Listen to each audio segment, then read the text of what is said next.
नाम है रोहित और आप देख रहे हैं लर्न इन्वेस्टमेंट। तो आज की इस वीडियो में हम बात करने वाले हैं एक वन ऑफ द स्टॉक जो कि जिसके बारे में हमने पहले भी डिस्कस किया है। तो फटाफट चलते हैं, इसके बारे में फिर से एनालिसिस करते हैं और जानने की कोशिश करते हैं हमारे क्या क्या इसमें टारगेट आगे पे बन सकते हैं। तो हम चलते हैं सबसे पहले इसकी वेबसाइट पे और आज हम बात करने वाले हैं बैंक ऑफ महाराष्ट्र। ठीक है, तो इसके बारे में हम थोड़ी सी एनालिसिस करेंगे और समझेंगे कि कैसे किसी स्टॉक को पिक किया जाता है, कैसे किसी स्टॉक को अवॉइड किया जाता है। तो bank of Maharashtra her bank की तरह एक तरीके से bank of corporate wholesale bank है जिसमें रिटेल और अदर बैंकिंग ऑपरेशंस किए जाते हैं। ठीक है, इसके अगर हम बात करते हैं मार्केट कैप की तो 18,000 करोड़ की प्लस की ये मार्केट कैप अभी तक कंटेन करता है। तो इसका मतलब एक लार्ज कैप कंपनी है।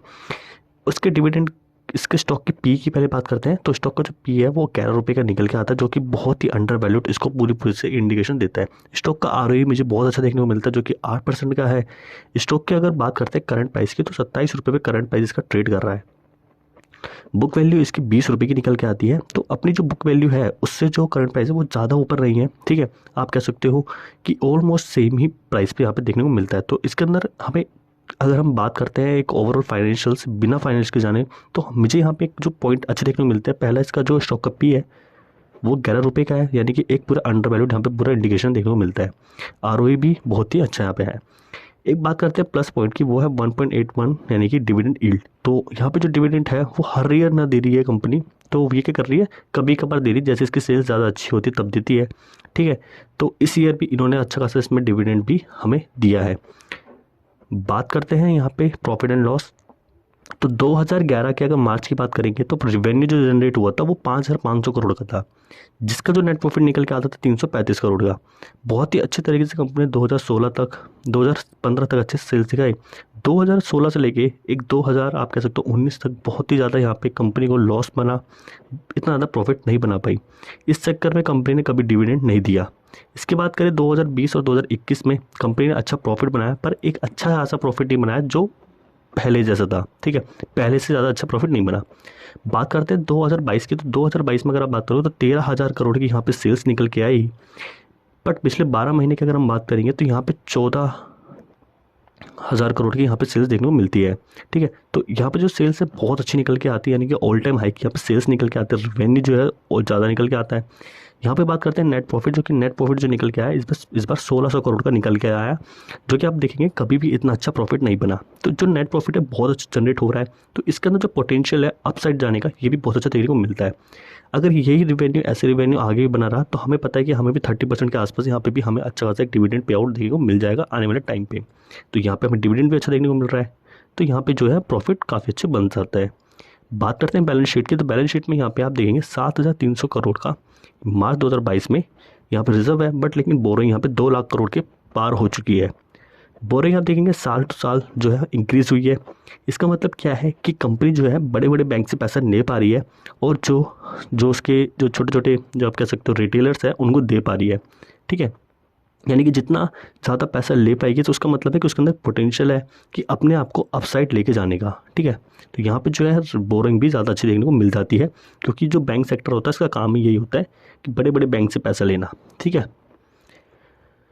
बात कर लेते हैं शेयर होल्डिंग पैटर्न की। शेयर होल्डिंग पैटर्न अगर आप देखेंगे तो सितंबर 2022 में यहाँ पे जो शेयर होल्डिंग में 91% की यहाँ पे शेयर होल्डिंग है।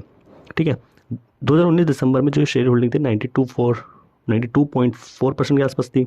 ठीक है, बट यहाँ पे थोड़ी सी यहाँ पे बढ़ी थी 2020 में दिसंबर के क्वार्टर में, यहाँ पे 93.3% के आसपास हुई थी, बट धीरे धीरे करके थोड़ी सी डिक्रीज़ होकर एक सैचुरेशन में चली गई है।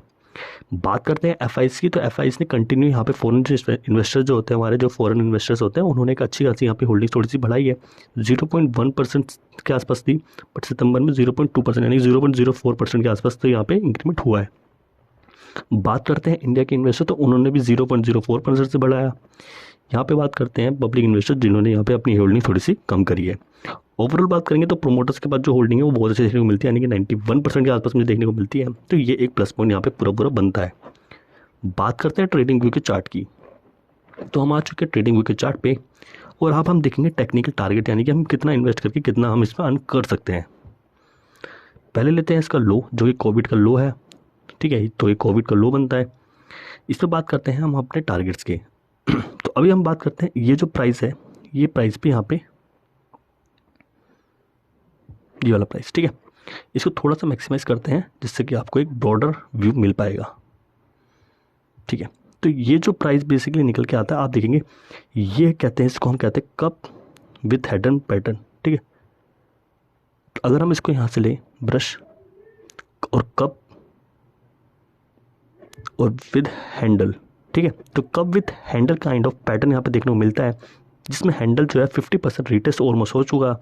हमने जब स्टॉक को बाय किया था तब ये 90 रुपीज़ के आसपास था, मैंने जब आपको पहले एनालिसिस करके दिखाया था। तो आज के टाइम पे भी इसने अच्छा खासा प्रॉफिट यहाँ पे तक बना लिया है। बट लेकिन जो लोग पहले मिस कर चुके थे, जिन लोगों ने पहले इस पर वीडियोस नहीं देखी थी, जिन्होंने इस पर नहीं समझा था, तो अगर मैं उनके लिए आज बताऊँ, मैं आज इसलिए क्यों लेकर आया हूँ, ठीक है, इसको अभी हम मिटा देते हैं क्योंकि आपको समझ में आ गया कप विद हेडर पैटर्न जो है बन चुका है। ठीक है, देखिए ये जो पॉइंट है ना इस मंथ की कैंडल, मुझे लगता है इस मंथ की कैंडल में बाइंग, पिछले मंथ की कैंडल में बाइंग अच्छी आई थी। अभी हम इंडिकेटर से लेते हैं और यहाँ पे एक वॉल्यूम को सेलेक्ट कर लेते हैं। ठीक है, तो यहाँ हमने वॉल्यूम लगा लिया है, तो आप वॉल्यूम देखेंगे कितनी बड़ी यहाँ पे वॉल्यूम की कैंडल बनी है। अगर हम इस पर बात करेंगे तो ये 78.5 मिलियन के आसपास की वॉल्यूम्स बनी है। यहाँ पे आप देख पाएंगे ये जो है, यहाँ पे ये नंबर्स देख पाएंगे, ये ऊपर नीचे होता है। जैसे मैं इस पर लिख दूँगा बड़ी कैंडल पे, ये देखिए आप कितना लिखा रहा है 78.537 मिलियन। तो इतनी ज़्यादा हैवी क्वांटिटी में बाइंग हुई है, इससे बड़ी कैंडल पहले नहीं थी। तो आने वाले मंथ में, यानी कि इस मंथ जो दिसंबर का मंथ चल रहा है, इसमें क्या होगा, मुझे ऐसा लगता है कि इसमें इसके ऊपर कैंडल जो है क्लोज मिलेगी और हमें जो ब्रेकआउट यहाँ पे अचीव होगा और हमें बहुत ही जल्दी, यानी कि 2 से 3 महीने के अंदर हमारे टारगेट हमें मिल सकते हैं। तो क्या रहेंगे इसके टारगेट? अगर हम बात करते हैं प्राइस रेंज की, तो अगर हम लो से लेके हाई तक जाएं और इसके ऊपर यहाँ पे प्लेस कर दें, तो हमारे जो टारगेट हमें देखने को मिल जाते हैं वो मिल जाते हैं ऑलमोस्ट 48 रुपीज़ के टारगेट देखने को मिल जाते हैं। तो मैं आपको अगर इस प्राइस पे अगर लेके जाऊं और आपको बताऊं कि हमारे कितने परसेंट का गेन हो सकता है, तो हमें हो सकता है 74% का ऑलमोस्ट गेन। ये गेन हमें कैसे हो पा रहा है? ये हमारे पास हो पा रहा है हमारी एनालिसिस पे। ठीक है, जो हमने एनालिसिस करी है, हमने अच्छा स्टॉक पिक किया है। ठीक है, इसके अंदर कोई किसी तरह की कोई कमी नहीं है। ठीक है, फाइनेंशियली स्ट्रॉन्ग, बहुत अच्छा स्ट्रॉन्ग है। ठीक है, स्ट्रॉन्ग है। बात करते हैं इसके टेक्निकल टारगेट्स की, तो हमें तो एक ब्रेकआउट भी देखने को मिल रहा है जिसमें वॉल्यूम भी बहुत अच्छी है। तो ये सारे जब पैटर्न्स मीट कर जाते हैं तो ही एक इंडिकेशन बनता है, वो होता है पूरी तरह से बाइंग का। तो ये एक सिखाने के लिए मैंने आपको लिए वीडियो बनाया है। मेरी कोई इसमें आपकी राय नहीं है कि आप इसको बाय करो या सेल करो। This is for something to learn new things. Okay, तो यही इस तरीके से हम स्टॉक को पिक करते हैं और इसी तरीके से हम एक टारगेट को अचीव करते हैं। और जैसे हमारे टारगेट अचीव हो जाते हैं, हम स्टॉक को सेल कर देते हैं और हमारा एक अच्छा खासा पे आउट हमारा बन जाता है। तो यही है वीडियो के एनालिसिस। अगर आपको ऐसी वीडियोस पसंद आती हैं तो प्लीज़ कमेंट कीजिए, और आपको कोई और स्पेसिफिक स्टॉक के ऊपर वीडियो चाहिए तो आप स्टॉक का नाम मुझे दीजिए, मैं उस पर 100% वीडियो बनाऊंगा। Okay, thank you, bye.